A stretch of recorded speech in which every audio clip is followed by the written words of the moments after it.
तुम्हाला माहिती आहे, देवघरातील काही चुका तुमचा पैसा आणि लक्ष्मी दोन्ही अडवू शकतात.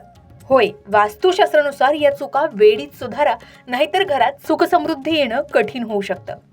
आज आपण जाणून घेणार आहोत अशा काही महत्त्वाच्या गोष्टी ज्या तुम्ही नक्की टाळल्या पाहिजेत. कारण देवघराची मांडणी आणि स्वच्छता केवळ घर सुशोभित करण्यासाठी नाही, तर ती घरातील सकारात्मक ऊर्जा आणि सात्विकता टिकवून ठेवण्यासाठी अत्यंत महत्त्वाची असते. शास्त्रानुसार देवघर आणि स्वच्छतेचे महत्त्वाचे काही नियम आहेत. प्रत्येक हिंदू घरामध्ये देवघर हे अत्यंत पवित्र आणि ऊर्जेचं केंद्र मानले जातं. शास्त्रानुसार देवघराची मांडणी आणि तिथली शिस्त याचा थेट परिणाम घरातील सुखसमृद्धीवर होऊ शकतो.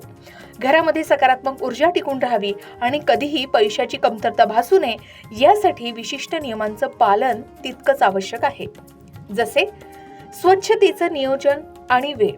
दर शनिवारी देवघराची स्वच्छता करावी, यामुळे घरातील नकारात्मकता निघून जाते असं म्हणतात. याचबरोबर एकादशी आणि गुरुवार या दिवशी देवघरातील मूर्तींना जास्त हलवू नये किंवा मोठी स्वच्छता करू नये. देवघरामध्ये दिवा असेल तर त्याची स्वच्छता करावी, कारण दिवा दररोज घासून पुसून स्वच्छ केला आणि त्याच्यावर दीप प्रज्वलित केला तर सकारात्मक लहरी जास्त प्रमाणात घरात येण्यास मदत मिळते.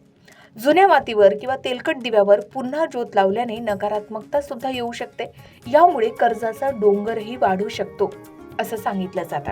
आता सर्वात महत्त्वाचं म्हणजे देवघरातील मूर्तीची जागा. देवघरातील मूर्ती ही स्वच्छ करताना कधीही थेट जमिनीवर ठेवू नये. त्या पाटावर किंवा स्वच्छ वस्त्रावर किंवा प्लेटवर, ताटावर, कशावरही ठेवू शकता. मात्र ती डायरेक्ट जमिनीला स्पर्श करेल अशी अजिबात ठेवू नये, याची काळजी आवर्जून घ्यावी. दुसरी महत्त्वाची गोष्ट आहे ती म्हणजे देवघराची मांडणी आणि दिशा. देवघर नेहमी घराच्या ईशान्य कोपऱ्यातच असावं. ही दिशा देवांच्या निवासासाठी सर्वात उत्तम मानली जाते.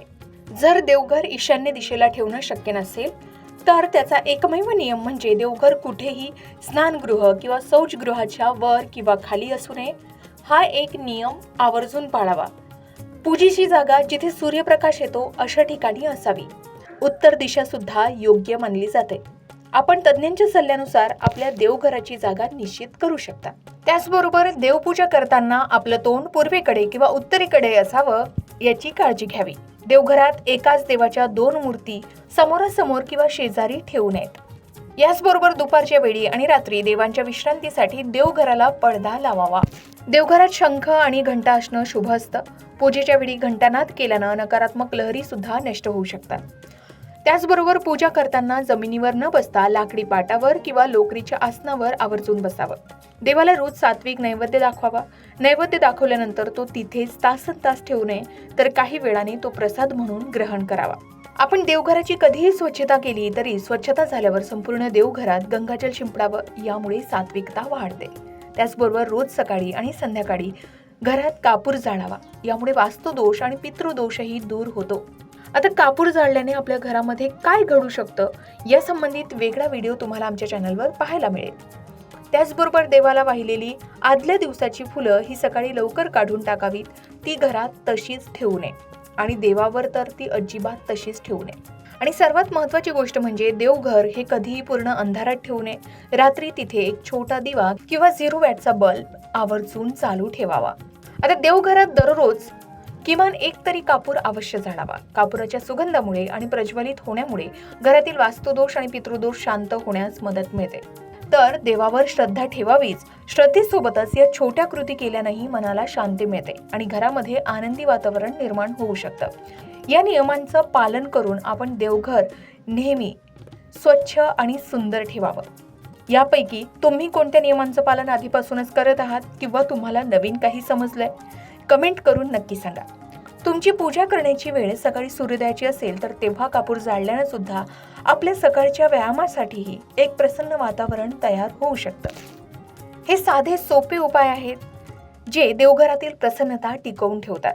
यासोबतच तुमच्या घरात येणारा पैसा टिकवून ठेवतात, देवी लक्ष्मीला आगमनासाठी मदत करतात आणि आपल्या घरात कायम देवी लक्ष्मी स्थिर राहण्यास मदत मिळते. या नियमांचं पालन केल्यास घरात सुख, शांती आणि समृद्धी नांदण्यासही नक्कीच मदत मिळू शकते. तर मंडळी, आपण घराची स्वच्छता ठेवतो तशीच देवघराचीही स्वच्छता ठेवून त्याचं पावित्र्य राखावं.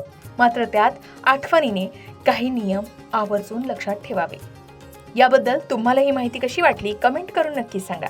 देवघराची काळजी करण्यासाठी आणखी काही विशेष टिप्स तुमच्याकडे असतील तर कमेंट करून नक्की शेअर करा. अशाच प्रकारच्या माहितीपूर्ण व्हिडिओसाठी लोकमत भक्ती चॅनलला नक्की सबस्क्राईब करा आणि बेल आयकॉनला क्लिक करा, म्हणजे आमच्या नवनवीन व्हिडिओचं नोटिफिकेशन तुम्हाला मिळत राहील. तसेच योग्य आध्यात्मिक मार्गदर्शनासाठी लोकमत भक्तीच्या फेसबुक पेज आणि इन्स्टा पेजला लाईक आणि फॉलो करायला विसरू नका.